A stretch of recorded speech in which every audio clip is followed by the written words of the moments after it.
A'udzubillahi minasyaitonirrajim. Bismillahirrahmanirrahim. Assalamualaikum warahmatullahi wabarakatuh. Alhamdulillahirabbil alamin wassalatu wassalamu ala asrafil anbiya'i wal mursalin wa ala alihi wa ashabihi ajmain, amma ba'd. Alhamdulillah, pada kesempatan hari ini di sore atau siang hari ini kita melaksanakan sesi podcast muzakarah yang bertema tentang EBT dalam Islam, yaitu tentang air, energi, dan nuklir untuk kesejahteraan bangsa, yang merupakan kerjasama Majelis Muzakarah, Majelis Istiqlal, dan Ikatan Cendekiawan Muslim se-Indonesia. Pada sesi ini kita menghadirkan dua tokoh cendekiawan Muslim yang mana mereka memiliki kemampuan atau intelektual dalam bidangnya, yaitu Bapak Profesor Dr. Insinyur A.S. Nasyol Osman. Selamat datang Pak Prof. Terima kasih. Ya. Kemudian Bapak Dr. Insinyur Muhammad Wafid. Selamat datang pada kesempatan momen ini. Pak Prof. A.S. Nasyol Osman adalah mantan Kepala Badan Pengawas Tenaga Nuklir, dan saat ini beliau juga merupakan anggota Dewan Energi Nasional. Sedangkan Pak Dr. Insinyur Muhammad Wafid adalah Kepala Badan Geologi, Energi, dan Sumber Daya Mineral Republik Indonesia. Ya, kita santai ya Pak Prof. Pak Dr. Muhammad Wafid. Momen ini sesuai dengan tema yang sudah kami sampaikan dan sudah sempat di-sharing, dibicarakan. Nah, mungkin sedikit memantik. Nah, saya mulai dari ujung dulu ya, Pak Prof. A.S. Nasyol Osman. Ini Pak Prof. A.S. Nasyol Osman ini juga Direktur Pascasarjana Unsada ya, Universitas Dharma Persada ya. Ya, dengan background Pak Prof. A.S. Nasyol Osman, kami ingin menanyakan sedikit. Kira-kira apa sih ini terkait energi baru terbarukan dalam Islam ini? Oke. Nah, seperti apa gambarannya? Terima kasih Pak Irwanuddin. Assalamualaikum warahmatullahi wabarakatuh. Waalaikumsalam warahmatullahi wabarakatuh. Ya. Saya ada satu saya yakin benar akan Rahman dan Rahim ya. Pertama itu dulu. Karena ini harus bermuara di sana.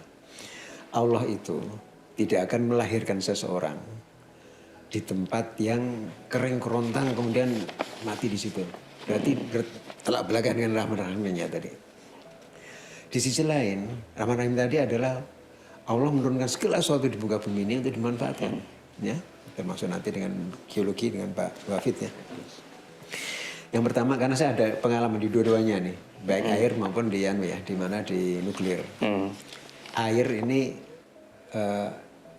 di Gunung Kidul, di Kecamatan Semanung, itu ada sungai bawah tanah, Ripin namanya. Dulu sebelum ada pegunungan itu kan terbentuk karena benturan lempengan. Nah, Pak Wid bisa cerita lebih banyak tuh. Awalnya Bengawan Solo itu larinya ke selatan, maka ada Bengawan Solo Purba. Begitu ini ada lempengan tumbuhan dengan Australia lempengannya, kemudian ini muncul pegunungan selatan. Kemudian aliran Bengawan Solo ke utara sekarang, utara. Tapi di bawahnya ini Gunung Kidul itu banyak sungai. Saya nggak tahu puluhan atau ratusan. Karena dideteksi dari atas pun nggak bisa. Harus ditelusuri. Jadi kalau bahasa wayang tuh Onterjo dia masuk bawah dipetakan gitu. Nah ada satu lokasi di daerah Bripin. Ini waktu itu kita petakan. Saya kerjasama dengan kami kerjasama dengan Jerman ya. Dipetakan terus ada lokasi yang bagus gitu. Kemudian di sana dari koordinat ini cari koordinat yang di atas kemudian dibor ke bawah 102 meter. Bikin dam airnya naik kan, kasih outlet untuk muter propeller turbin, kemudian muter pompa balik ke atas 250 meter di hill itu di bukit ditampung dan kemudian digelontorkan ke masyarakat dengan gravitasi. Artinya apa? Dulu yang kering kerontang itu ternyata di daerah itu bisa karena ada teknologi. Jadi kembali ke Rahman dan Rahimnya tadi, ada, tapi tolong pakai itu ya. Ada lagi tempat lain. Di daerah Desa Madu. Madu itu daerah Boyolali, kalau daerah Boyolali, itu di ketinggian 1000 atau di atas muka laut. Ada lokasi itu bagus untuk ternak sapi perah. Tapi nggak punya air. Persis gunung gitu lokasinya. Kalau di Bur, katanya pernah ada ngubur batu, katanya Pamali itu kan, dari Pamali. Kemudian minta tolong dan kami datang dengan tim dari UI, kita petakan dengan geolistrik kan, ketahuan memang banyak batu-batunya di antara 40-50 meter itu banyak bebatuan di situ ya. Terus kita pilih satu lokasi. Kalau yang di Bribin itu kita ngeburnya pakai mesin, di sana itu pakai manual, bisa kedalaman 39 meteran kira-kira keluar air. Karena ini manual kan didalami terus. Hampir sekitar 41 meter dalamnya hilang. Tahun berapa itu kira-kira? Itu tahun 2000, zamannya Pak SBY itu, mungkin 2000 berapa? 4 ya? 14 sekitar itu ya. Ya. Dan waktu, mungkin sebelumnya ya, saya masih eselon 2 waktu itu. Dan saya waktu air hilang, saya di Jakarta nggak dikasih tahu. Orang sana tuh smart, jadi orang tuh pandai anunya. Pindah 5 meter, bikin sumur lagi, ini dimasukkan kemari, di tablet gitu ya, tablet, kemudian di semen. Akhirnya dari bikin 1 sumur dapat 2 sumur. Artinya apa? Teknologi itu mendorong orang untuk ke kesejahteraan, ya, kesejahteraan. Ini mungkin generasi muda mungkin bisa melihat di masing-masing lokasi daerahnya ya. Apa Arab Saudi dulu kan keren-keren begitu, nggak tahu banyak di dalamnya. Tapi kemampuan teknologi pada saat itu bagaimana Pak Prof? Dengan untuk penguasaan dari umat Islam sendiri untuk di bidang seperti itu? Iya, ini memang kita harus dibenturkan ya, ada masalah dan harus dilaksanakan ya, Jadi kita tidak bisa hanya teori, kajian nggak bisa, kita harus do something. Dan ketika melakukan sesuatu itu dengan koordinasi yang bagus, itu bisa terbuat seperti yang di Bribin misalnya. Di Bribin itu dana itu dari pusat saya dari Batan, kemudian dari lagi Pemda DIY, kemudian dari Jerman. Itu kalau kata koordinasi itu mudah, tapi seringkali dalam pelaksanaan itu mungkin tidak sebagaimana yang diucapkan. Jadi semuanya bisa sebenarnya dan itu dengan atasan sendiri ya, atas kemampuan sendiri. Kecuali yang ngebur tadi itu memang dari mana? Dari Jerman mesinnya itu. Tetapi casing dan seterusnya Wijaya Karya udah bisa bikin semuanya itu. Oke, baik Pak Prof. Nah, saya ke Pak Muhammad Wafid. Ya gimana dari sisi geologinya? Ya. Saya menyambung dari Prof. Ya tadi terkait dengan hilangnya air di Bribin dan sebagainya. Memang kalau namanya kars, ya itu CaCO3 itu kalau dibuat bendungan, karena di situ masih terjadi pelarutan, sehingga akan mengalami pengikican dan kebocoran pasti, sehingga sulit sekali untuk membendung di daerah kars. Kebetulan kami juga dulu didesainkan di Geologi Tata Lingkungan, kebetulan diminta oleh KLHK tahun berapa saya lupa, ada beberapa danau alamiah yang ada di Papua, di daerah timur itu mengalami kebocoran. Ini harus diapain ini? Kalau dibendung nggak akan mungkin, karena tidak akan kuat menahan berapa lama itu bisa menjadi bendungan, karena nanti mesti akan bocor. Namanya kars itu, apalagi daerah struktur kuat ya, itu akan mengalami tadi pelarutan sehingga mengalami kebocoran. Maaf Pak Dr. Wafid, terkait dengan pelarutan, ya ini kalau dari sisi pengaruh lempeng, apakah berpengaruh? Sebenarnya tidak. Ini memang murni karena namanya kars, CaCO3. Memang kalau kars itu terbentuk dari tadi itu bukan lempeng, kemudian melalui pengangkatan ke atas, kemudian terumbu itu tadi mati, sehingga membentuk kars tadi. Itu asalnya di tepi pantai di neritik gitu, di lingkungan tertentu yang memang tumbuhnya karang-karang saat itu. Gitu. Tapi karena proses tektonik dia terangkat, ya, tapi itu ada perubahan aliran sungai, mengalami Solo Purba menjadi ke arah utara dan sebagainya. Itu karena memang proses pengangkatan ini tadi. Ya. Oke. Gitu. Ini kalau secara struktur geologi, kira-kira ini sisi teknologi untuk saat ini di Indonesia bagi umat Islam perannya seperti apa? Sisi teknologi bagi umat Islam di Indonesia, mungkin kita balik apa yang bisa dibekali untuk umat Islam ini oleh institusi Islam seperti pendidikan. Pendidikan Muhammadiyah umpamanya yang memang banyak berkecimpung di pendidikan. Saya melihat banyak sekali fakultas baik tambang maupun geologi yang muncul dari sana. Oke. Nah, kalau yang ada fakultas geologi kebumian ada di satu institusi seperti Muhammadiyah, saya yakin di situ ada bekal keagamaan yang disisipkan di dalam pemberian materi itu. Ya toh, karena bagaimanapun sebagai tadi saya nyambung bahwa bukan hanya Rahman dan Rahim, tapi manusia ini menjadi khalifah fil ard yang diberi kemampuan akal, pikiran, psikologi, hawa, nafsu dan sebagainya, yang itu kelengkapan untuk menjadi khalifah yang makhluk-makhluk lain tidak diberikan. Nah, kemudian bagaimana bumi ini disiapkan untuk khalifah tadi, untuk manusia, itu memang disiapkan dan kita diminta dengan akal pikiran mempelajari sunatullah apa yang ada, termasuk tadi.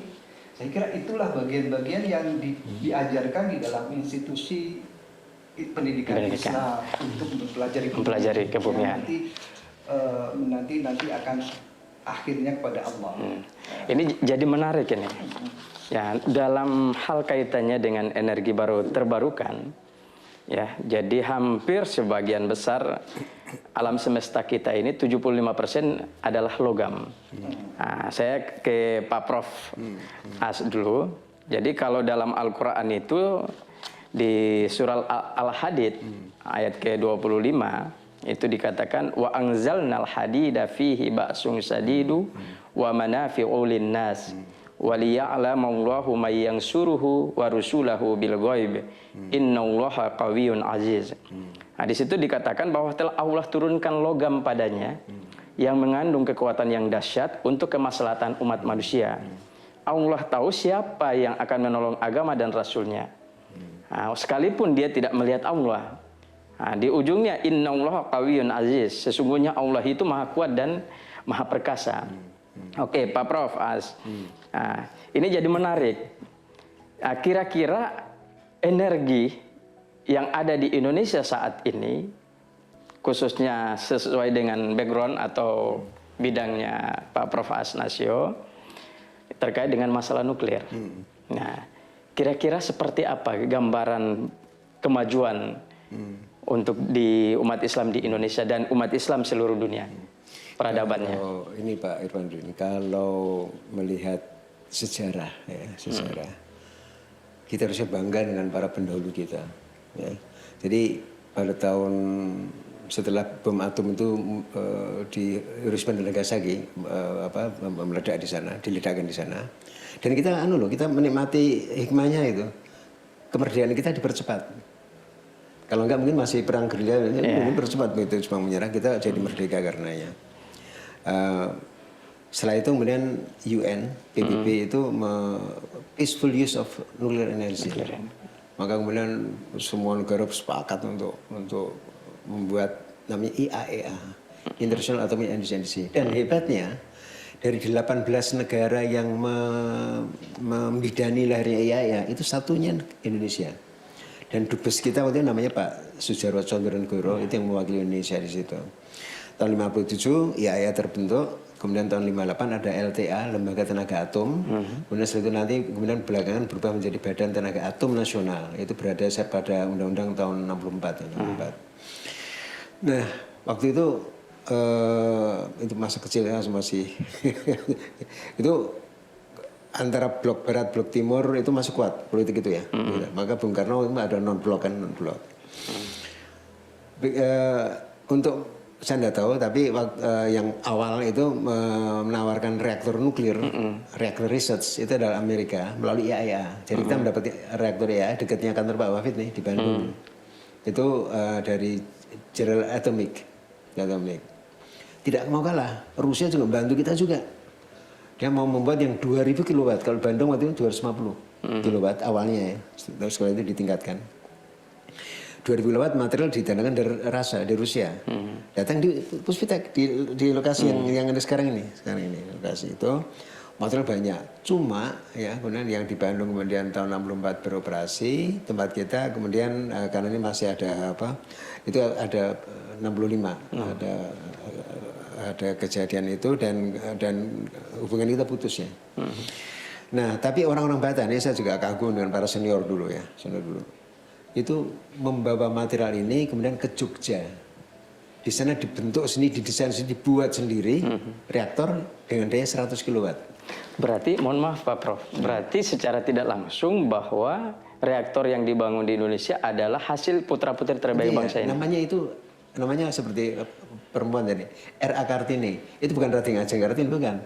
R.A. itu reaktor atom, Kartini itu karya teknisi Indonesia. Subhanallah, luar biasa ya Pak Prof ya. R. Kartini. Itu dari Pak Harto tahun berapa? 7 bulan masalah. Nah, dan saya sebagai orang studi sama neutronik ya, untuk reaktor nuklir. Itu saya kagumnya kalau saya ngitung udah pakai code ya. Orang dulu kan hitungnya pakai mistar mistar hitung dan itu lama itu.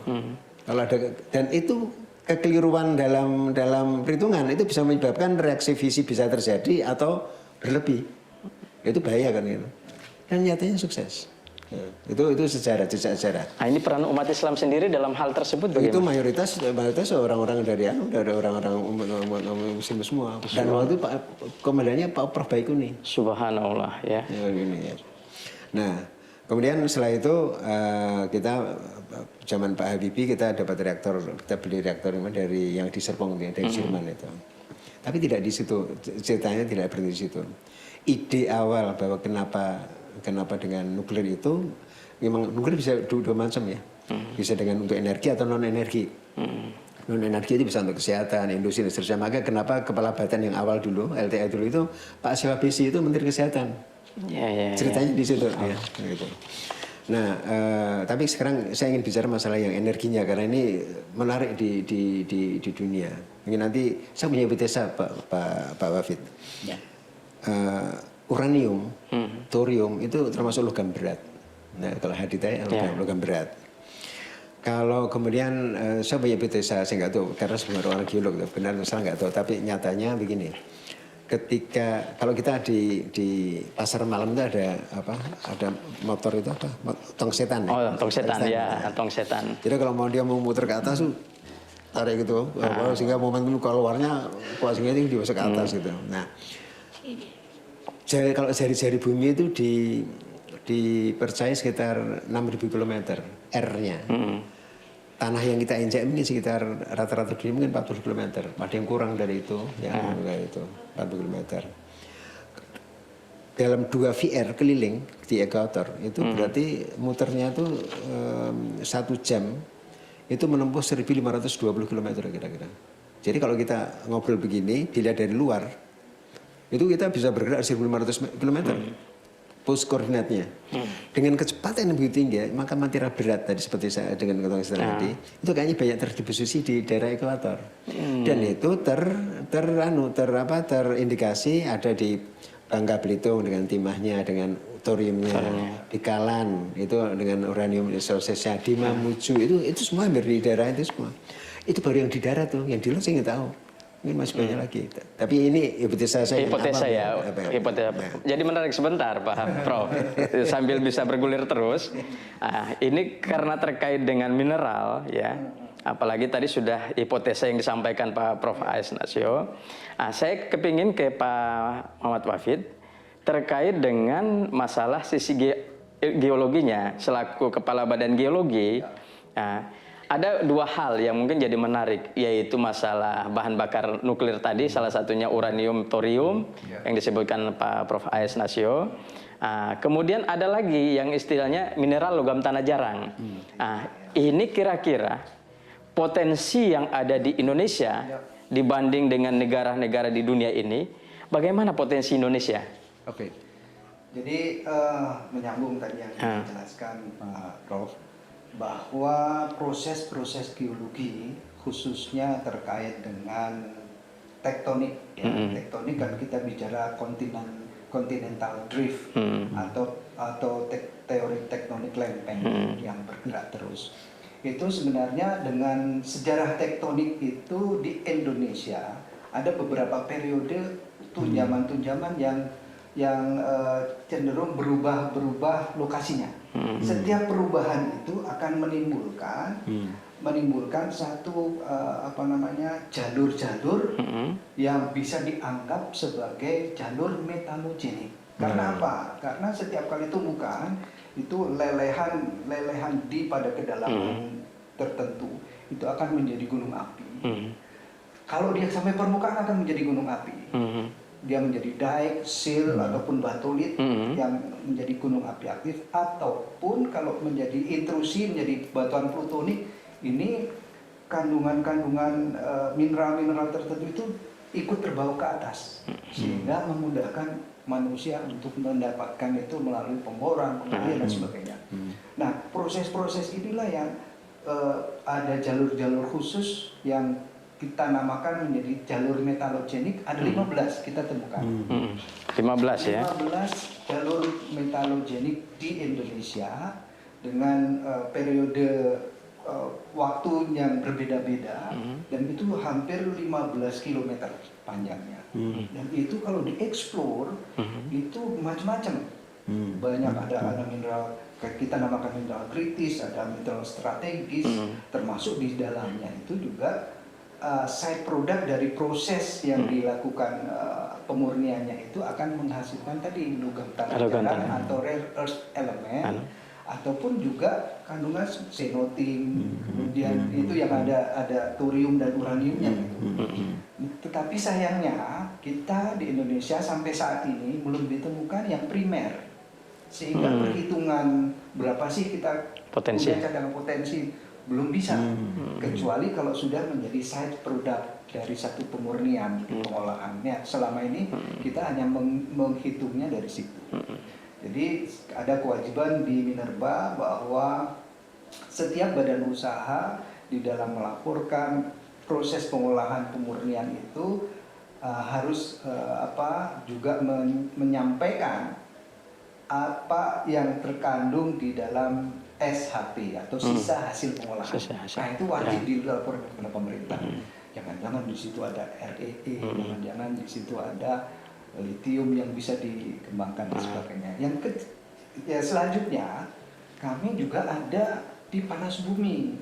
Panas bumi itu dengan chemical tertentu, dengan steam tertentu yang itu 2 fase rata-rata, sekali itu ada juga bisa menimbulkan dari brain waternya itu mengandung lithium dan sebagainya. Kayak itu seperti itu. Oke, maaf Pak Wafid. Ada istilah tadi metalogenik. Nah, ini untuk umat Islam. Nah, kira-kira kan harus ada sebuah gambaran apa sih metalogenik itu sebenarnya? Ya, metalogenik tadi proses bahwa magma itu menjadi terangkat ke atas sambil membawa unsur-unsur logam. Ya, dia akan mengalami diferensiasi magmatik menjadi beberapa unsur mineral kristalisasi ke atas, dan itu mengandung unsur-unsur logam di beberapa lokasi. Umumnya pada umur kuarter. Umur kuarter kalau sekarang ini adalah jalur-jalur gunung api 127 yang aktif itu umur kuarter. Itu pun merupakan satu jalur metalogenik khusus karena dia jalur-jalur ini mengandung unsur-unsur logam yang bisa kita manfaatkan. Itu metalogenik ya. Baik. Saya karena ini kita mengulas terus akan terkait terus Pak Prof As. Tadi saya masih menyambung yang tadi. Jadi terkait dengan masalah nuklir tadi. Nah, kira-kira gambarannya bahwa dengan kondisi hari ini, misalnya jika Indonesia memiliki potensi yang besar di bahan bakar nuklir, dengan tadi historikal yang diceritakan masalah termasuk ini reaktor Kartini. Nah, ini pengembangan ke depannya, kira-kira Pak Prof yakin nggak bahwa dengan adanya ini pengembangan teknologi nuklir di Indonesia dari era Presiden Soekarno sampai hari ini, kira-kira memberikan sumbangsi terbesar nggak? Artinya dari sisi disiplin ilmu selama ini yang menjadi kepakaran Pak Prof Nasio. Ada dua hal. Yang pertama ini secara kapasitas pribadi masing-masing itu ada. Tapi nuklir itu tidak bisa dengan sekelompok, tapi harus negara ya. Kalau dia memerlukan peralatan laboratorium dan seterusnya yang sangat ini. Hanya saja ini memang isu yang sensitif karena memang awalnya dari bom ya. Jadi orang kalau tempat kita ini mengembangkan bahan bakar nuklir itu dalam benak mereka mesti akan menanyakan bagi yang tidak senang dengan kemajuan Indonesia. Ini buat peaceful use atau untuk war. Ya, dua itu. Dan ini yang kemudian saya baru memahami sikap Pak Baikuni itu sekitar tahun berapa ya? Mungkin ketika saya kan di Bapeten pernah, terakhir sih BPPT ya. Itu baru saya sadari Pak Baikuni kenapa waktu itu memilih bukan yang enrichment. Jadi bahan itu kan ada uranium alam. Uranium alam ini U235 yang bisa terfisi itu cuma 0,7%. Ini dimanfaatkan model Kanada. Jadi tanpa enrichment. Apa yang ada, bikin pellet, hanya moderatornya air berat. Itu. Dan itu semua disiapkan almarhum dengan bagus. Pembuatan air beratnya ada di Jogja, sudah ada waktu itu. Kemudian masalah pelletisasinya itu ada di Bandung. Pemurnian dari mining yang ada di Kalan itu di Pasar Jumat. Okay. Ini uranium alam. Satu lagi yang enrichment. Kalau enrichment ini jadi kalau yang ini penggunaan di 2O air moderatornya. Kalau ini enrichment diambil U235-nya, baru setelah itu kemudian dibuat pelet-pelet ya. Tapi moderatornya cukup air biasa. Hanya yang ini itu disalahgunakan menjadi bom itu lebih besar lagi. Karena dengan enrichment yang bisa dibuat tinggi gitu ya, tinggi. Maka jadi kenapa beliau memilih ini, karena kita ya terus terang kita banyak umat Islam ya. Jangan-jangan menguasai ini, jangan-jangan untuk yang luar kan politik dunia seperti itu ya, mau nggak mau. Dan jadi kenapa beliau memilih ini? Hanya saja sampai kita pabrik bahan bakarnya sudah ada di Serpong untuk ini, tapi kemudian alih arah ini, kemudian kita beralih ke pressurized reaktor, ke building reaktor semacam itu.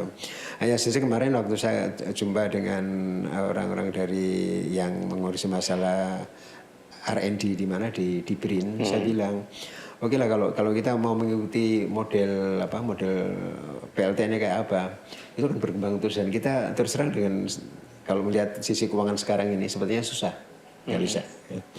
Maka yang penting satu adalah kuasai bahan bakarnya. Apapun, jadi seperti mobil itu bisa mereknya apapun juga, bensin tetap bensin. Itu yang harus kita kuasai di situ. Kalau sekarang masih bukan EV ya, bensinnya itu. Dan bakarnya kita bisa kita kuasai. Jadi kalau kemana-mana mungkin memerlukan infrastruktur atau uang yang banyak, SDM banyak, cukup itu aja satu itu. Dan ini yang bisa kita kembangkan dengan apapun model PLTN-nya itu.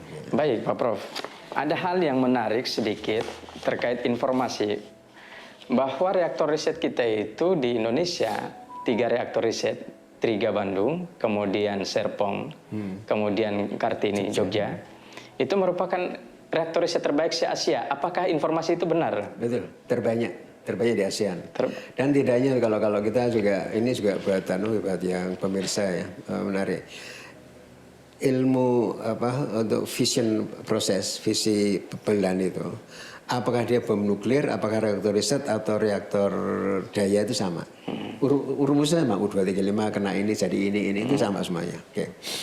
Hanya kemudian bisa dibilangkan kalau bom itu nggak ada batang kendali, kalau ini pakai batang kendali, itu bedanya itu. Nah sekarang kita bandingkan antara reaktor riset sama reaktor yang daya, sama-sama batang kendalinya. Tetapi ini beda. Jadi kalau menjadi operator itu lebih enak pakai operator yang PLTN. Kenapa? Kalau misalnya PLTN tadi ditargetkan dayanya 1000 megawatt elektrik keluarnya itu. Bisa itu kalau pesawat terbang bisa saya bayangkan dari Jakarta mau ke Medan gitu ya, Jakarta. Itu begitu sudah pesawat terbang tadi sudah naik ke atas gitu, pada ketinggian tertentu udah dia sudah dijadikan terbang dengan ketinggian sekian, arahnya sekian tuh sudah si pilot bisa tidak begitu anu lagi. Baru nanti mau turun, ancang-ancang untuk turun. Itu kalau reaktor shutdown ya. Jadi kalau PLTN tuh begitu sekali up, kemudian dia operasi terus pada daya yang diinginkan, itu baru shutdown. Dan itu kejadian seperti kalau berdaya nuklir itu ada produksi xenonnya itu semua bisa terkendali dengan bagus ya. Reaktor riset itu beda, sama uraniumnya, tapi dia kan bisa seperti pesawat tempur, bisa manuver dayanya ke atas, turun, naik, turun. Itu perlu perlakuan khusus. Kenapa Chernobyl terjadi? Karena yang mengoperasikan Chernobyl itu adalah bukan orang reaktor nuklir. Itu adalah orang dari electrical engineering. Jadi waktu itu dia membuktikan bagaimana kalau ini dayanya diturunkan, kemudian roda gilanya itu bisa turun, pas turun tertentu, RPM-nya tertentu, dia bisa menginisiasi generator cadangan. Cuma waktu ngeremnya kebablasan gitu. Dia nariknya sebenarnya narik orang gas motor ditarik lagi. Xenon masih banyak di situ nggak bisa. Nah, dalam hal mengendalikan reaktor riset kita sukses tiga-tiganya. Artinya apa? Kalau kita ke PLTN itu lebih mudah lagi. Berarti secara tidak langsung bahwa sumber daya manusia kita itu memang betul-betul handal ya. Mampu. Dari era Presiden Soekarno sampai sekarang, bahkan dilebur ke BRIN ya. Oke, jadi menarik sebentar, Pak Prof. Ini jadi tambah menarik karena dari aspek ini geologi, kita juga akan melihat bahwa hari ini pemerintahan kita saat ini kan memang memiliki program di swasembada energi nasional, yaitu ini pangan, air, dan energi ya, sumber daya air. Nah, jadi hal yang menarik akan kita lanjutkan lagi. Ini Pak Dr. Muhammad Wafid, kira-kira dari tadi ya, cadangan kita tadi sempat sudah dijelaskan. Nah, kira-kira deposit kita untuk ini cadangan ini 3 ya. Saya mungkin akan sedikit menarik supaya bisa nyambung. Kaitannya yang pertama untuk di sektor mineral air ya. Nah, ini untuk digunakan untuk energi. Nah, kira-kira jumlah yang ada cadangan di Indonesia saat ini sesuai dengan hasil kajian atau penelitian Badan Geologi seperti apa? Nah, yang kedua dari sisi panas bumi dan ini bahan bakar nuklir termasuk mineral tanah jarang. Nah, seperti apa? Kalau di Badan Geologi itu pengelolaan air itu khusus untuk terkait dengan air tanah. Air tanah itu berapa potensi yang ada di seluruh Indonesia. Kita memetakan ada sekitar 421 cekungan air tanah di Indonesia. Itu untuk kehidupan sehari-hari masyarakat semuanya. Dan mungkin suatu saat nanti harga air tanah itu akan jauh lebih mahal daripada bensin dan sebagainya, karena memang nanti kebutuhan itu sangat besar sebagai pengganti atau pengurangan dari air permukaan. Nah, kalau di air permukaan, saya kira kita untuk persediaan energi sangat besar, sangat besar. Saya tidak bicara masalah berapa kuantitasnya ya, akan tetapi dari sungai-sungai yang mendatar pun kita bisa membuat PLTMH di situ. PLTMH dengan bendungan yang sedikit dilakukan pembendungan, kemudian ada gradien, itu kita bisa berapa volume air yang dibutuhkan? Berapa ya? Kalau dulu pengalaman kita membuat satu kajian PLTMH 1 megawatt itu lupa aku ya. Saya lupa berapa kuantitasnya. Berarti ya beberapa lokasi. Bahkan kami juga di daerah-daerah yang kars juga di daerah yang ada aliran permukaan juga bisa kira-kira dilakukan. PLTMH yang paling terbesar di Indonesia itu menghasilkan kapasitas energi berapa? Kalau PLTM mikrohidro tadi mikrohidro 1 megawatt. 1 megawatt. Satu ini ya, satu unit. Ini di mana saja posisinya? Yang artinya yang diketahui Badan Geologi. Badan Geologi dulu sekitar tahun 2011 itu kita melakukan beberapa kajian di beberapa lokasi itu yang potensi di daerah sekitar Jawa Barat, kemudian juga di sekitar Sulawesi kita juga membuat perhitungan.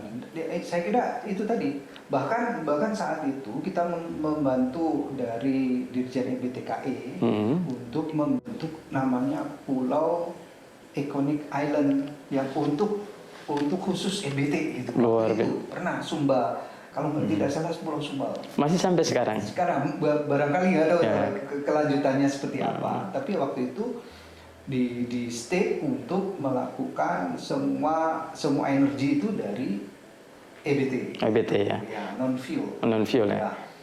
Itu masalah air. Kok air. Kemudian masalah thorium dan urea potasium juga kami sudah pernah melakukan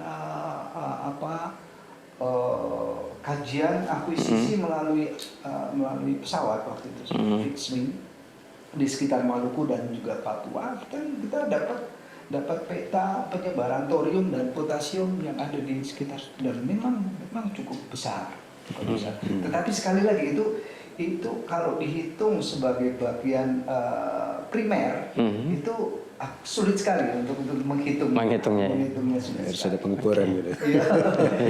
karena itu tadi bahwa itu campur antara unsur-unsur yang lain seperti itu di timah ya, ada tim belt di granitik yang di sekitar Bangka Belitung sampai ke belakang Kalimantan itu kalau diolah timahnya ada sisa hasil pengolahan itu ada namanya simertin dan di dalamnya juga ada kandungan radioaktif. Nah, baru kita bisa menghitung berapa sih. Nah, gitu. Sehingga tadi saya sampaikan akan kesulitan untuk menghitung berapa sih cadangan bumi. Nah, yang ketiga terkait dengan panas bumi. Panas bumi ataupun tidak spesifik panas bumi, tetapi yang di mana ada brine water. Nah, brine water itu ada di Beleduk Uwu, itu ada. Di panas bumi memang ada brine water karena rata-rata dua fase yang memang harus ada separator yang nanti brine-nya harus diinjeksi kembali itu dan sebagainya. Kalau steam-nya nanti untuk memutar turbin ini diinjeksikan kembali, tapi karena injeksi ini juga bisa dimanfaatkan, mungkin diolah dulu itu brine-nya. Nah, dari teknologi yang sederhana pun bisa mendapatkan lithium yang cukup. Nah, saya kira hal-hal tersebut sudah bisa teridentifikasi, terpetakan di Indonesia oleh yang rata-rata itu Muslim semua gitu. Oke, berarti artinya kesiapan umat Islam terkait dengan energi baru terbarukan, khususnya masalah air, kemudian energi dan nuklir, ini berarti sudah benar-benar siap ya untuk sumber daya manusianya ya. Nah, pertanyaannya ke Pak Prof. AS lagi. Ini masalah kesejahteraan bangsa. Seperti apa korelasinya antara bangsa dengan Islam ini dalam kaitannya dengan EBT ini? Jadi kembali ke tadi Rahman Ar-Rahim tadi. Itu bisa diupayakan kalau kita menggunakan kearifan lokal jelas, teknologi iya, tapi SDM-nya itu harus jangan malas gitu ya. Jadi kalau ini pas bulan Ramadan, kalau saya melihat dulu ketika saya masih sering zuhur di beberapa di masjid kantor itu, masih ada yang lemes-lemes zaman Rasul aja perang di bulan Ramadan. Kenapa kita jadi membeli ini Pak semuanya. Jadi kalau Anda peneliti terus saja dengan kegiatan penelitian, jadi jangan saya surut karena itu. Nah, tapi ini semua kemampuan itu harus dirangkum dalam, kalau proyeknya besar itu harus masuk dengan mungkin bapedanya ya, kalau di daerah ya bapeda. Kalau itu masih bisa ditangani sendiri, mungkin masing-masing apa proyek dengan PLTS sama dengan WIN, apakah dengan biomasa dan sebagainya masih bisa. Dan untuk tersebut di mana-mana. Di sisi lain, kita ini ada obstacle ya. tantangannya itu satu, kita harus memenuhi net zero emission 2060. Yang kedua, ada limitasi fosil. Pak Gilmore bisa cerita banyak fosil. Yang ketiga, subsidi makin banyak. Duit subsidi makin banyak. Yang keempat, ketahanan energi nasional itu ini perlu di support untuk kemandirian energi. Untuk yang sekarang dari fosil bergerak ke arah yang non fosil dengan energi baru terbarukan, ini adalah kesempatan di daerah terutama untuk mengembangkan apa yang ada di situ. Karena kembali lagi ke rahim tadi. Jadi untuk mengembangkan tadi. Kalau misalnya bisa dengan mengembangkan bioetanol, kembangkan bioetanol itu. Kalau ada alasan yang untuk terus kembangkan terus. Jadi kita harus bergerak. Bukan kajian ya, bukan kajian. Tapi bergerak untuk itu. Yang sering sekarang melanda di generasi muda yang saya lihat, mungkin pengetahuan saya terbatas. Jadi dalam melakukan engineering itu agak berkurang sekarang ini. Apa permasalahannya sebenarnya, apa yang ini terjadi? Saya nggak tahu. Jadi sekarang dari pendidikan juga ada impact dari situ. Kalau dulu di SMA, di SMP itu ada labnya. Saya di SMP masih ada lab di situ. Saya masih ingat saya membuat ini Pak Wafid, membuat listrik dari logam aluminium murni. Aluminium saya nggak dapat akhirnya dari odol. Dari odol ya. Nanti ada pelajaran itu dan anak-anak diberi wawasan di situ. Sekarang enggak. Lab itu penting, workshop itu penting untuk mengasah keterampilan anak-anak. Dan ini yang mungkin di sisi pendidikan perlu diperhatikan benar ya, benar. Bahkan dalam beberapa pembicaraan udah tingkat tingkat S2 ya, S2. Kalau air itu temperaturnya dikasih tekanan berlebih, titik didihnya naik atau turun, itu kadang ada yang nggak ngerti. Artinya apa? Basicnya itu lemah sekali. Ini yang kita harus introspeksi, apalagi ke depan ini kan kalau saya ini ada dunianya generasi belakangan, tapi mereka harus mampu menandingi dari luar kan akan masuk semua. Indonesia itu bagus soalnya apa? Pasar. Orang Indonesia kan banyak jumlah penduduk keempat dunia yang banyak itu Indonesia penduduknya.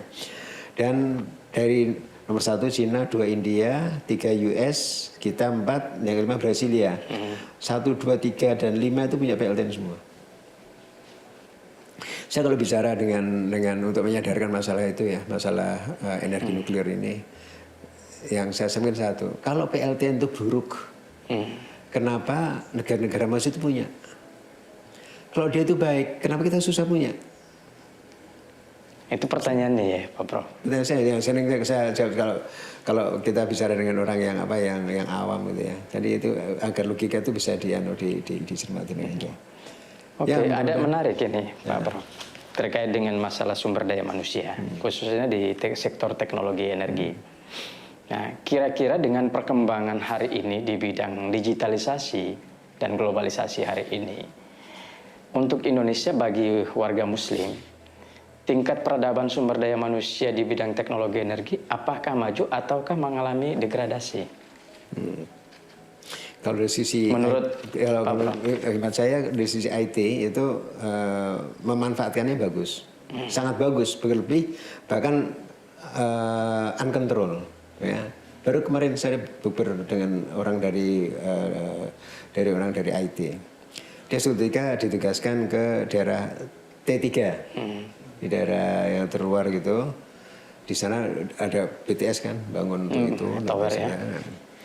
Pas dia mau memperbaiki maintenance, datang 2 anak nih, 2 anak 10 tahunan kira 2 anak itu. Dia si 2 anak ini cerita, ngapain di situ? Ini mau perbaiki sebentar. Karena dia kesulitan, nggak bisa akses internetnya nggak bisa akses. Ternyata anak kecil itu akses ke yang enggak. Coba bayangin. Taunya si temen tadi ngasih tahu, coba bahas. Teknologi di ini kan, tapi dari segi kan dulu kalau zaman ada Menteri Kominfo yang dulu itu di stop anunya, tapi sekarang kan begitu providernya itu bisa kemana-manaan sendiri, itu nyatapnya susah. Itu kata dia, saya bukan orang bidang. Tapi artinya apa? Kemajuan iya, tapi degradasi moral ini juga perlu diperhatikan benar. Oke, baik-baik Pak Prof. Saya ke geologi ini, Pak Dr. Muhammad Wafid. Ini jadi lebih menarik. Ya. Nah, tantangan umat Islam kaitannya dengan teknologi air, energi, dan nuklir untuk kesejahteraan bangsa. Dari sisi penguasaan untuk di ini kasus geologi, nah, itu peradabannya seperti apa? Apakah kemampuan umat Islam yang ada di Indonesia, yang artinya sebagian besar adalah umat Islam menguasai geologi, hari ini dengan apa yang tadi sudah ditanyakan ke Pak Prof. Ais Nasio Lasman, gimana pandangan dari Pak Wafid sendiri? Kalau apa yang saya perhatikan, kemudian saya sempat diskusikan dengan orang dari BGS, British Geological Survey juga, sama-sama kita memperhatikan bagaimana generasi muda itu memang ada sedikit penurunan himmah keinginan. Karena apa? Tadi ada hubungannya dengan pendidikan yang sama sampai saat ini, bahwa geologi itu lulusannya boleh memilih, boleh mapping atau tidak mapping. Itu menurut saya pribadi, mapping itu bekal betul skill seorang geologis. Tanpa mapping, skill itu kurang sekali. Karena mapping itu semua pengetahuan dari deskripsi, dari pengamatan, pengukuran dan sebagainya, dari struktur dan sebagainya, itu disitulah di mapping itulah yang ada. Tidak hanya melalui digital, hanya di meja kemudian simulasi dan sebagainya, tidak cukup itu. Itu yang kami perbincangkan juga, dan itu tidak akan bisa terganti oleh AI sekalipun, karena skill itu sangat melekat kepada geologisnya itu. Nah, kami juga setuju bahwa memang harus dilakukan pematangan itu melalui lapangan. Nah, di institusi kami di geologi, di badan geologi, saya mencoba seperti itu. Wah, generasi muda ini harus diberikan tongkat estafet oleh senior ini, khususnya terkait yang saya katakan sebagai vulkanostratigrafi. Vulkanostratigrafi itu jadi stratigrafi khusus untuk daerah-daerah yang vulkanik, karena itu mempunyai skill khusus spesial, dan itu sangat jarang sekarang ada di badan geologi. Hanya beberapa orang yang segera pensiun pun harus saya minta untuk diestafetkan. Nah, saya kira kondisinya memang seperti itu, tetapi tidak memprihatinkan sama sekali. Tapi tidak, bahwa kemajuan teknologi tadi memang anak-anak muda sekarang teknologinya sangat cepat itu menguasai itu. Umpamanya remote sensing dengan image processing, mau raster, mau vektor dan sebagainya, ditambah GIS skill ada. Tapi ya itu tadi tambahan bahwa skill untuk mapping itu akan sangat sempurna untuk dilakukan, untuk menambahkan skill dari teknologi informasi. Baik Pak Muhammad. Ini semakin hari semakin kita mendapatkan tantangan yang luar biasa ya. Saya tertarik dengan tadi yang Pak Wafid cerita masalah senior tadi ya. Jadi estafet ya, pengetahuan itu dari senior ke junior, itu baru bisa berjalan dengan bagus kalau ada proyek objek yang jelas. Selama itu nggak bisa. Saya di reaktor nuklir sendiri itu ada hitungan, dimana kalau dengan textbook itu nggak ada yang nggak tahu itu. Jadi itu baru bisa kasih ini sedikit, itu hitungannya baru bisa jalan dia. Kalau nggak bisa jalan. Nah itu di lapangan. Begitu juga dengan beberapa pengalaman yang engineering ya, dengan Wartanio lah, dengan kapal selam dan seterusnya, itu semua ada how to do something ini. Dan Artinya ada kekhawatiran buat kita ya bahwa umat Islam jangan sampai teoretikal tapi implementasinya enggak. Nggak ada. Nah, ini berarti mengkhawatirkan untuk SDM-nya. Iya. Nah, Oke, itu dari sumber daya manusia. Nah, sekarang yang menarik lagi, kesiapan di sisi teknologi dan finance, pembiayaan untuk di sektor energi. Nah, saya mungkin ke Pak Prof. AS, Nasio, untuk di nuklir sendiri gimana di PLTN? Gambarannya kira-kira untuk ini satu reaktor dengan kapasitas katakanlah kita hari ini melihat ada 250 megawatt misalnya. Atau kira-kira gambaran reaktor riset yang ada di Serpong, Kartini, Triga, Bandung, itu pembiayanya berapa? Aspek teknologinya. Kalau ini Pak Irwan, kalau yang dulu ya sebelum kita kenal yang kecil-kecil, kalau kecil-kecil saya terus terang dari hitungan nggak begitu ini. Tapi yang dulu yang 1000 mega itu, 1000 megawatt, itu sekitar kalau dolarnya 15.000 itu sekitar 80 triliun. Oke. 80 triliun mendapatkan itu untuk waktu 60 tahun. Nah, untuk apa? Long life-nya. Long life ya. Nah, dan untuk harga sekarang dengan eskalasi dolar yang naik, dan kalau yang kecil itu tidak bisa linear betul. Kalau sekian, kalau yang kecil sekian enggak. Tapi ada sekitar harga mahal. Tetapi semuanya terjangkau. Sebab kalau yang perlu kita catat di sini adalah kalau reaktor nuklir itu mahal, ya. Kenapa negara itu pakai gitu? Itu logikanya begitu. Dan mungkin yang membuat yang repot itu karena kita mungkin terlalu banyak subsidi barangkali itu yang jadi sehingga melihat sesuatu itu tidak normal lagi. Bukan subjektif pada harga, ya berarti. Tidak pada harga keekonomiannya. Ya. Kalau dari bagusnya kalau negara kan mungkin kalau pertumbuhan ekonomi bagus, daya belinya bagus, subsidi kan bisa dikurangi. Dengan begini keekonomian bisa masuk dia. Nah, ini yang membuat rancu. Tapi saya pernah dengar dari Korea Selatan bahwa di Korea Selatan ada, dari Cina ada juga per KWH-nya 3,5 sen ada. 3,5 sen. Jauh di bawah batu bara. Tapi kan dan itu satu ya. Yang kedua tadi financing itu PLTN itu bukan negara.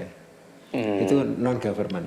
Bisa koperasi, swasta, BUMN itu silakan tuh. Bisa dilaksanakan. Jadi tidak membebani APBN ini. Oke. Ya. Dari sisi geologi, sekarang kembali lagi Pak Mahathir. Dukungan untuk dari negara selama ini, ya, artinya dengan dukungan Badan Geologi untuk sektor energi. Nah, ini dari sisi kemajuan untuk pembiayaan itu seperti apa gambarannya?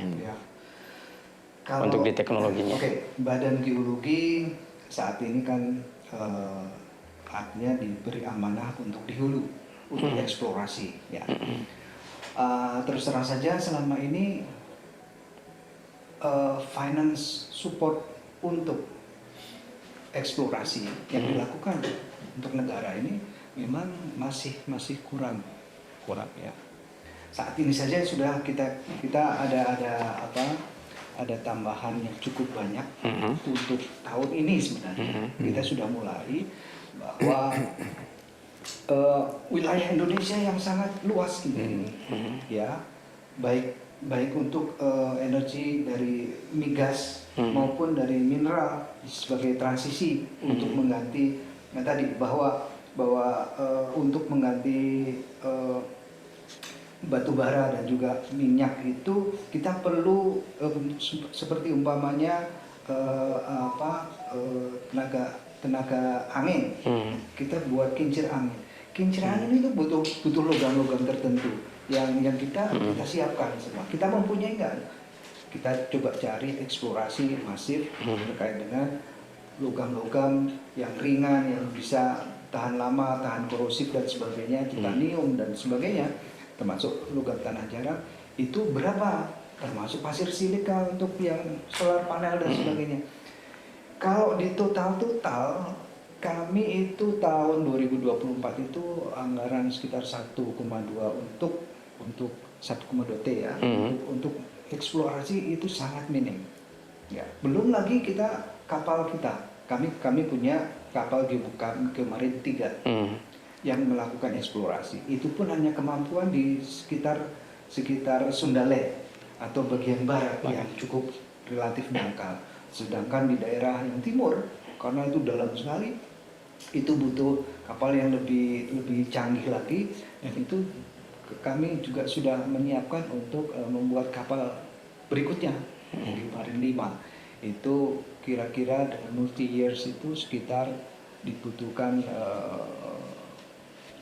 400-an miliar untuk membangun. Untuk pembangunan itu. Itu baru membangun kapal sah, belum melakukan survei, kemudian butuh seismik dan sebagainya. Kemudian kita punya lokasi migas di Warim umpamanya, karena di daerah sekitar PNG itu di perbatasan sudah dapat menghasilkan per hari itu jutaan barrel. Itu diperkirakan di sekitar Papua pun ada potensi itu. Nah, itu perlu dilakukan verifikasi melalui akuisisi biofisik dan sebagainya. Tapi kan daerahnya topografinya begitu ekstrim, Betul. belum lagi tantangan keamanan dan sebagainya. Itu juga cost-nya akan sangat tinggi. Dan tidak banyak jasa untuk pengambilan akuisisi itu ada meskipun luar negeri ya. Itu terbatas. Saya kira cost untuk eksplorasi memang sangat besar. Dan itu ya kalau untuk kebutuhan negara bisa melihat berapa sih value yang kita punya sebenarnya, itu memang dari APBN, tapi kan terbatas sekali. Ya. Gitu. Oke, baik Pak Dr. Muhammad. Jadi menarik ya. Sebenarnya banyak harus dikulitin terkait dengan masalah sektor energi ya. Oke, ada catatan seperti ini. Dengan kita melihat ini kondisi hari ini, bahwa umat Islam ini kan ini mayoritas di Republik ini dengan berbagai organisasinya, baik itu Muhammadiyah, NU dan lain-lain. Nah, khususnya ICMI ini sebagai rumah besar seluruh ormas Islam yang di dalamnya ada ini NU, Muhammadiyah, Persis, kemudian KAHMI, ditambah lagi ormas-ormas besar lainnya. Nah, ada pertanyaan saya begini untuk Pak Prof. As sama Pak Dr. Muhammad Wafid, mampu nggak dengan kondisi hari ini kita melihat aspek teknologi maupun pembiayaan yang sebagaimana diceritakan tadi, umat Islam bisa mendominasi nggak untuk pengembangan di sektor energi baru terbarukan, khususnya bagaimana program pemerintah saat ini untuk di swasembada energi nasional? Mungkin dari Pak. Oke. Ya. Kalau saya masih ada optimisme. Jadi dengan kondisi seperti itu kita akan tetap survive untuk bisa melaksanakan, memanfaatkan, memaksimalkan dan mengoptimalkan apa yang kita punya. Karena given dari Allah itu sangat-sangat banyak ada di Indonesia. Dan tadi meskipun SDM-nya ada sedikit degradasi dalam skill, akan tetapi secara keseluruhan itu kalau dilakukan penyiapan perencanaan yang lebih bagus ya, itu artinya senioritas dan junior ini dibuat sedemikian rupa sehingga tongkat estafet itu sangat diperhatikan untuk dilanjutkan, bahkan akan lebih ditingkatkan karena penguasaan teknologi yang lebih dari generasi yang berikutnya. Itu insya Allah Indonesia akan mampu lah. Ya, insya Allah. Bagaimana Pak Prof? Ya. Jadi intinya di perencanaan, Indonesia itu terkenal pandai merencanakan, tapi dalam hal realisasi itu seringkali jauh. Dan dengan perencanaan tadi itu akan memberikan kepastian pengembangan baik dari sisi pemerintah maupun dari sisi swasta. Kan tidak hanya pemerintah saja, jadi swasta juga berkembang. Tapi asal ininya jelas, perencanaannya itu jelas dan diikuti dengan baik. Dan ini yang sementara ini masih hemat saya masih banyak perencanaan yang realisasinya tidak seperti yang direncanakan. Ini tuh dan kiranya mungkin perlu kemampuan umat Islam untuk tadi masalah koordinasi ya, dengan sebaik-baiknya, dan kemudian semuanya punya azam untuk menyelesaikan ini dengan sebaik-baiknya. Oke. Baik, ini terakhir waktu kita. Untuk sebelum nanti ada statement closing ya, statement closing ya, ada hal yang menarik yang terakhir, yaitu masalah terkait menghadapi transisi energi dan net zero emission. Saya mulai dari Pak Profes, silakan. Bagaimana tantangan ke depan kaitannya dengan energi baru terbarukan? Untuk energi baru terbarukan, khususnya untuk pengembangan daerah. Kalau energi baru nuklir itu sudah dicanangkan di 2032 ya. Mudah-mudahan itu bisa terrealisir. Tapi energi terbarukan untuk daerah itu mereka agar daerah bisa mengembangkan masing-masing potensi yang ada, Syukur kalau bisa dikemas dalam perencanaan bapedanya dengan bagus. Jadi potensi itu ada. Kemudian dalam hal SDM ya, dalam hal pendidikan, kita mungkin lebih banyak teorinya dan yang do something ini agak berkurang. Itu mungkin perlu perhatian juga. Yang ketiga berikutnya lagi, ini para dosen, para guru itu banyak terbebani administrasi daripada konten dari pendidikannya itu sendiri. Dengan demikian mereka sudah repot di sisi ini daripada di pendidikannya. Ini mungkin perlu perhatian yang khusus. Oke, Pak Dr. Muhammad, apa? Oke, kalau dihubungkan dengan tugas fungsi dari Badan Geologi, kebetulan di situ terkait dengan energi baru terbarukan itu ada panas bumi dan juga untuk eksplorasi di mineral. Tadi kami sampaikan bahwa kita menyiapkan mineral-mineral kritis dan strategis, memang salah satunya adalah untuk penyiapan transisi energi ini. Bahwa kita mempunyai seperti apa sih untuk supply chain secara keseluruhan, baik dari hulu sampai hilir sampai manufaktur itu seperti apa kondisinya di Indonesia. Kami setiap tahun membuat neraca mineral. Nah, ini saya kira bisa menjadi referensi kita bersama.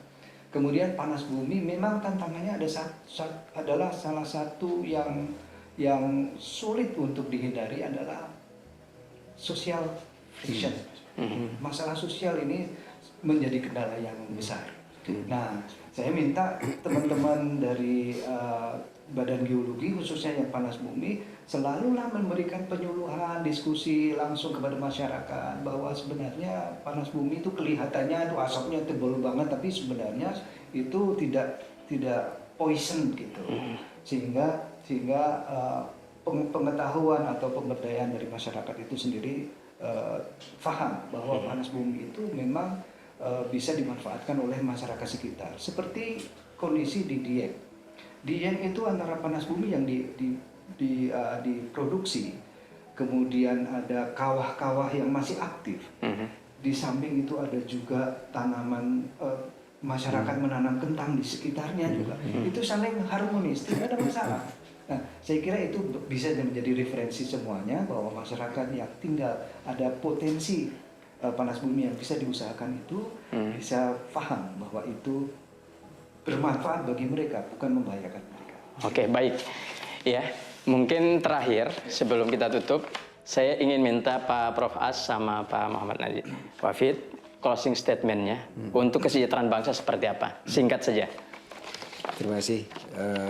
Serius, satu kata serius. Jadi kita uraikan nih rahmat Allah nih ya, dengan rahmat rahimnya kami, dengan potensi yang diberikan pada kita di Indonesia ini, kita serius mengerjakan itu semuanya dalam satu dirijen yang bagus ya.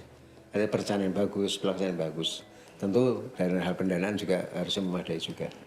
Oke, terima kasih. Kemudian Pak Muhammad Wafid. Baik dari sisi kami bahwa Badan Geologi, khususnya geologis ini, kami akan terus melakukan kegiatan sebagai pengejawantahan dari Khalifatullah fil ard ya.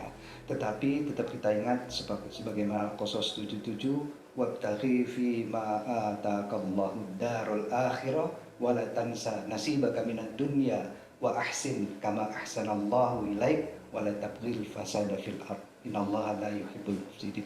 Bahwa kita harus mencari juga dunia kita ini, tidak hanya akhirat, tetapi kita juga harus memberikan kasih sayang kepada manusia dan juga kepada makhluk yang lain, sebagaimana Allah menyayangi pada makhluknya. Saya kira itu. Oke, terima kasih. Ini kesempatan sesi ini kami tutup. Saya Irwanuddin Haikula selaku host dalam EBT dalam Islam, Air, Energi, dan Nuklir untuk Kesejahteraan Bangsa. Kami sampaikan terima kasih kepada Majelis Muzakarah Masjid Istiqlal dan ISMI serta sponsor yang telah memfasilitasi terlaksananya kegiatan ini. Mungkin itu saja yang dapat kami sampaikan. Lebih dan kurang kami mohon maaf dan kami pamit diri. Assalamualaikum warahmatullahi wabarakatuh. Assalamualaikum warahmatullahi wabarakatuh.